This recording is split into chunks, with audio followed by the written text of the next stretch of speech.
Today we're going to look at a text from the book of 2 Kings, chapter 5.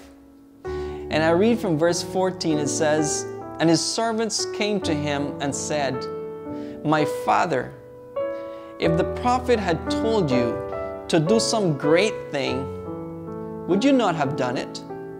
How much more then when he said to you, wash and be cleansed?'" What a question. Here is a story of a man named Naaman, who was the captain of a great army of Assyria.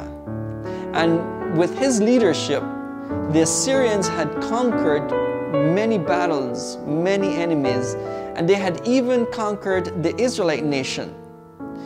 Naaman was very loved by his king. He was a man of valor, a very renowned captain. But the Bible says that he had a problem. He was a leper. And leprosy didn't have a cure. A person was diagnosed with leprosy, he was considered a dead man. As a matter of fact, it is said that some people would actually have a funeral for them because there was no returning. They would have to leave their home, leave society, leave their city, and just go into a solitary place and die all alone. They could not come into a group of people because they would have to yell and say, "Unclean, unclean." And anyone who touched them would be considered unclean for the rest of the day. It was a terrible situation, not considering the spiritual aspect, because a person with leprosy was also considered being punished by God. So it was just a terrible situation.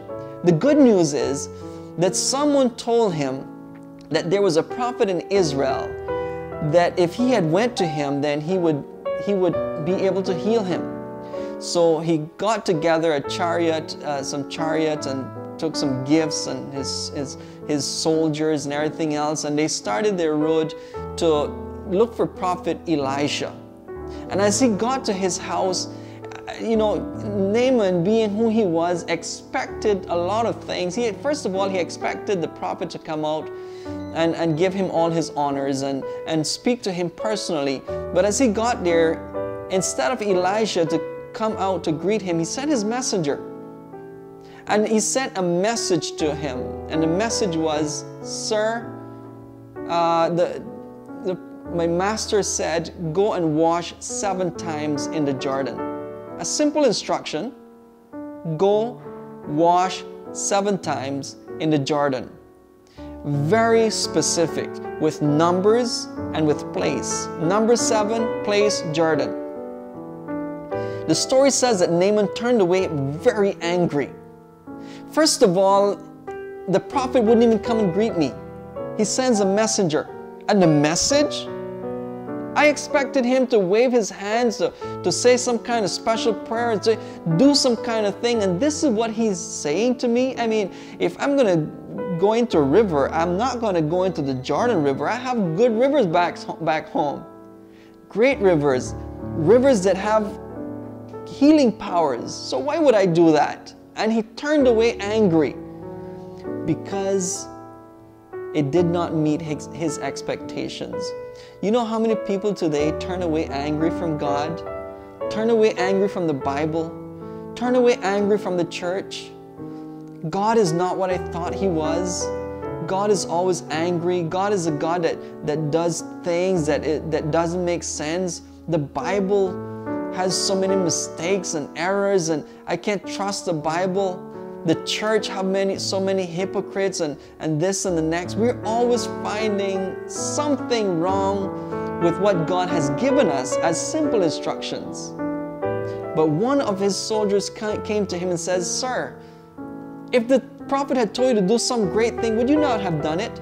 He's just giving you a simple instruction. Why do you not try it?"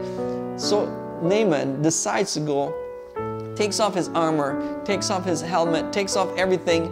And you know something? When he took all these things off, he was nothing else than a simple leper. You know, many times the titles and the social status and the this and the that make people think that they're actually more than they really are. But in the sight of God, we're all the same. We're all wretched, miserable sinners. So Naaman went into the sea, into the river. He went, dipped himself 7 times, and he came out completely cured. Here is a great lesson for us today. God has given us simple instructions in His Word. If we would just follow them, there would be so much blessings, so much happiness, so much joy, and after all, salvation. Would you just follow His instructions? They're simple. There's no big complications about God. He says, trust me, follow me, believe in me, and you shall be saved. May God bless you today, and may you determine to follow His instructions. They're simple, they're good, and they bring joy and happiness to your heart. May God bless you, and see you next time.